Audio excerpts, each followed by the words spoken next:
This is my review for the Slime 2-in-1 tire and tube premium sealant. This is really good for flat tires. I just used this on my e-bike. It was completely and totally flat in the back. I just rode it 2 to 3 miles and it's still going strong. I have no mechanical knowledge at all.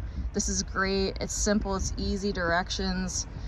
It does what it's supposed to do. And yeah, this can get you out of a lot of trouble when you have an e-bike.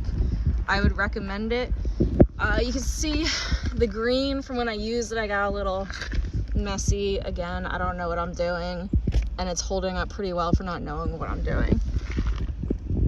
See there, that's where I had to put the slime in. And the tires looking pretty inflated still, not flat at all. And I rode it. I'm gonna do another test drive.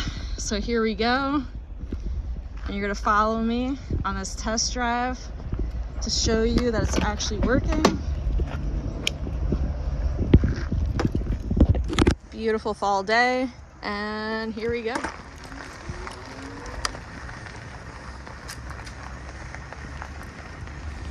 We're going 5 miles per hour. Let's go a little bit faster. Again, still holding up in different terrain. I also took it on the road over there on the side. So yeah, there you go. There's my review.